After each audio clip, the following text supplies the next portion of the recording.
طبعا كلنا سمعنا قصص وحكايات كتير عن الجن والسحر والكلام اللي انت عارفينه ده كله.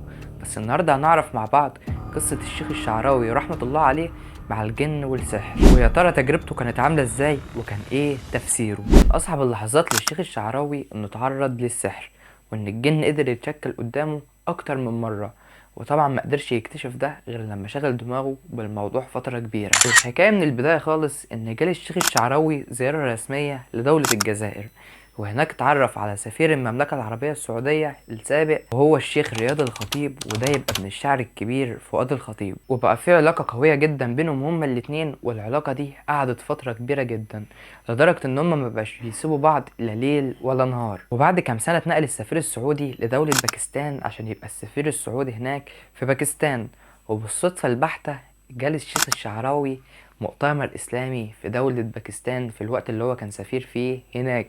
ولما السفير السعودي عرف ان الشيخ الشعراوي جاي دولة باكستان، اصر ان خلال الفترة اللي هيكون فيها الشيخ الشعراوي يكون في ضيافة السفير السعودي. في مرة من المرات كده وهم قاعدين مع بعض، السفير السعودي قال للشيخ الشعراوي انا تعرضت لحاجة غريبة جدا ومش لاقي ليها اي تفسير، تعرف تفسرها لي؟ والحكايه ان السفير السعودي حضر عرض سحر لساحر هندي، وده في قريه على الحدود بين الهند ودوله باكستان، والساحر ده كان بيعمل شويه حاجات غريبه وشويه خدع زي ما انتم ما فاهمين. فالسفير السعودي طلب من الشيخ الشعراوي ان هو يروح بنفسه ويحضر عرض السحر ده ويشوف بعينه اللي بيعمله الساحر ده، ويمكن يلاقي اي تفسير للي بيعمله الساحر الهندي ويفهمه ايه اللي بيحصل بالظبط وبيعمل كده ازاي.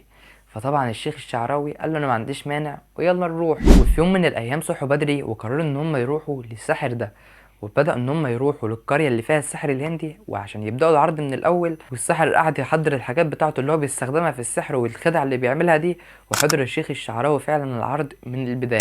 طب هو العرض ده كان عبارة عن ايه بالظبط؟ ان هو الساحر ده كان بيجيب شوية قطن عادي جدا ويحطهم قدام كل اللي حاضرين العرض بتاعه، وكان يمسك القطن ده عشان يأكد لهم ان ده قطن عادي جدا ومفهوش اي حاجة.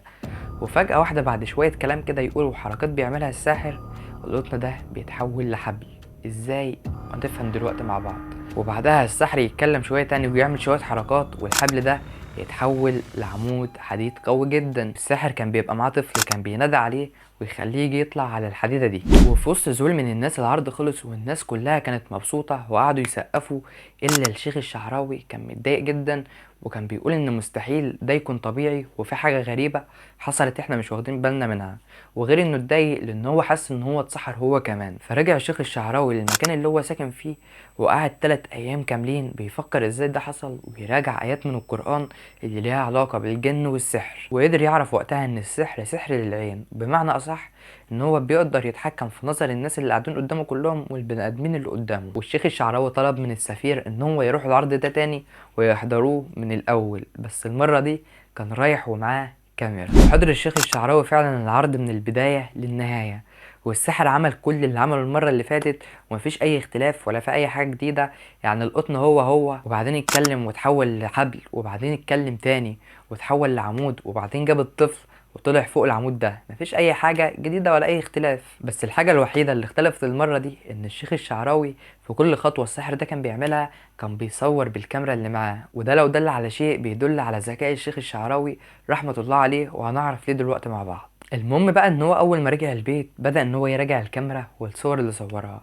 بس المفاجأة هنا كانت غير متوقعة تماما، وهي ان كل الصور اللي صورها للساحر الهندي ما فيهاش اي حاجة وكلها شاشة بيضاء، بمعنى اصح ان ما فيهاش اي قطن ظهر ولا اي حبل ولا اي عمود حديد. ده حتى الطفل الصغير اللي كان بيطلع يقعد فوق العمود ده مش موجود اصلا في الصور. وقتها بقى راح للسفير السعودي وقال له ان كل اللي بيحصل ده تخيلات ومفيش اي حاجه من دي حصلت. وقال له برضه ان كل اللي بيعمله الساحر ده ان هو بيسخر الجن مش اكتر، مره يسخر الجن على شكل قطن، وجن تاني يتسخر على شكل حبل، وجن تالت يتسخر على هيئه عمود حديد، والجن الرابع يتسخر على هيئه طفل.